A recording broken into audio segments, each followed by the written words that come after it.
wanda ya same ni ya ce yau ta saki a kalma ɗaya. Ya zo hankalinsa a tashi da mata suka je gidana tun azahar suka je gidana har karfe 11 dare suna jira na ko abinci ba su ci ba. Ina zan gansu na ce me ya faru kar makalla fatawa muka zo ce to yanzu da ganin ku dai tuwo ya kamata a fara ba ku kafin ku yi fatawa. Na samu musu tuwo suka ce me ya faru wallahi malam mijina ne muna zaune wani dan abu ya hada na ce to kai yanzu ka zaka iya saki na ya ce to me zai hana to saurayi da budurwa ne ba kai su makaranta an koya musu aure ba yanzu aure da ka ake yi da wuya kaji mutum ya ce na je gaban malam na yi awa ɗaya ina masa tambayoyi akan aure yana bani amsa kafin in tafi neman auren da ka ake yi kawai ya tayi ma ya ce tayi min tayi shikenan tayi wanda tayi ake aure to shi yasa aka zo zaman sai a yi shi na a hautsine sai ta ɗauko jagira fa jagira wannan da ita aka yi rubutun an nuna min takardar to za ka iya rubuta ya ce to rubuta mu gani wai wasa ake yi sai ya rubuta ɗaya ta ce a goge ɗaya ka sa uku mu gani sai ya goge ya sa uku sai ya sa uku kuma da ya sa uku sai kuma ta ce kai kafa ko mun yi kuskure kuma annabi sallallahu alaihi wasallam ya ce saki ba a wasa da shi da na gangan da na gaske duk ya tabbata shine suka kasa cin abinci kuma auren ba a daɗe ba kar makalla ya za a yi ya ce to da malikiya da shafi'iya da hambaliya da hanafiya sun ce saki ɗaya saki uku a kalma ɗaya ukun ne sai ya shiru na ce amma ko su malamai kamar ibn taimiyya ibn al-qayyim sadiq hassan khan shaukani ibn hazamin albani ibn baz usaimin na lissafa wasu wajen malamai gwamnati su kuma waɗannan sun ce in an yi uku a mai da shi ɗaya sai ce to na koma mazhaba waɗansu kaji fa bai san su ba fa wai ya koma mazhabarsu to kaga ashe abin wajen ma'araka ce ta malamai so ni ba na yi wa wanda ya saki matarsa saki uku a kalma ɗaya ba na cewa imai da ita abin da nake ce masa ya nemi alƙali saboda duk kotunanmu na Najeriya kaf da suke shari'ar musulunci saki uku a kalma ɗaya uku ne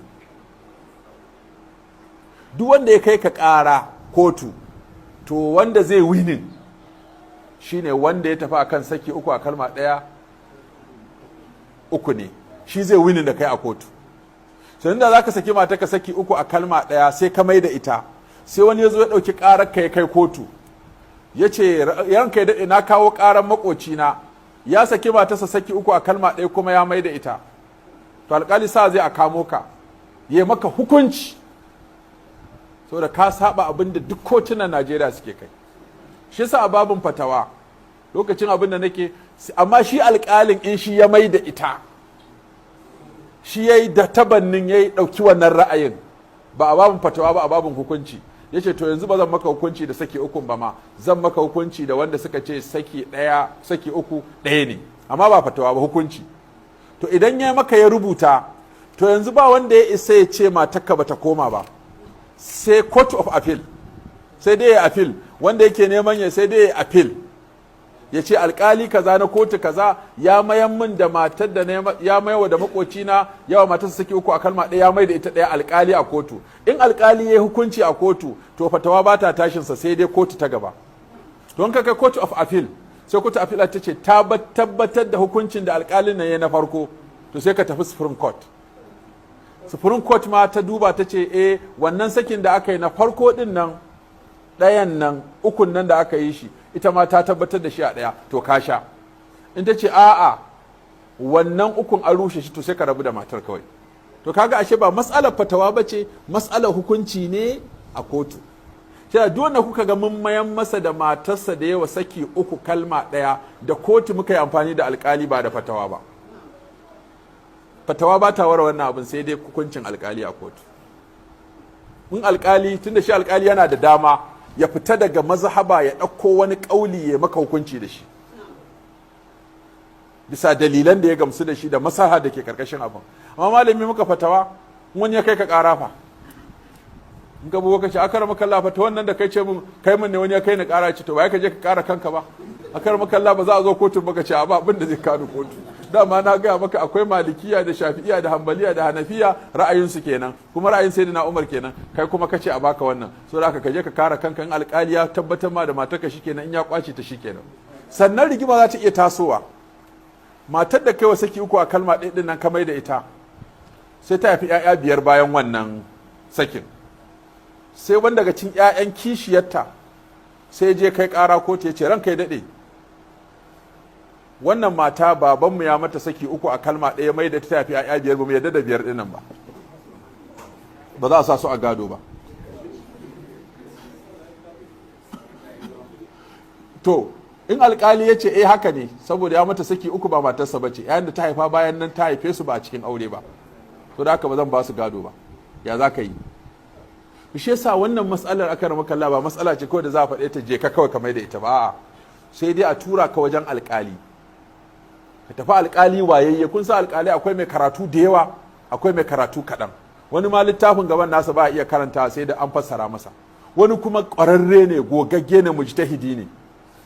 zai iya saba mazhaba ya dauko wani kauli ya hukunci da shi ko ba wanda ya saita shi kaulin zai zuba hujjoji a jikin takaddar da zai baka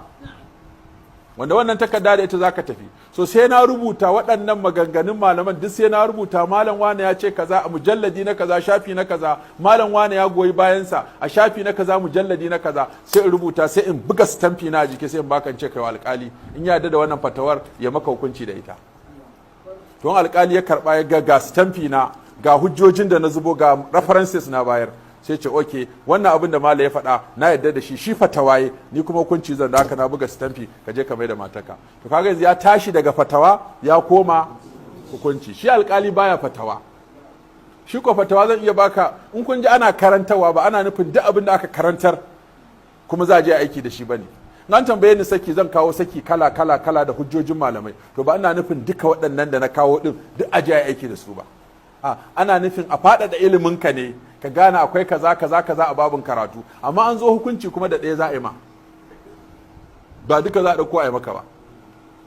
shi sa mutum ya koyi ilimin aure kafin ya shiga aure yadda za ka je ka yi certificate a kwamfuta ka yi a kaza kana neman aiki to haka ya kamata a ce duk wanda ya zo neman auren yaka ka ce tafi gaban malam ka je karɓo certificate in ko ce ma huwa nikahu an-nikahu huwa kam yanqasimu talaq at-talaq yanqasimu ila kaza sai na maka dalla da ake yan islamiya kuma ka aje wani abu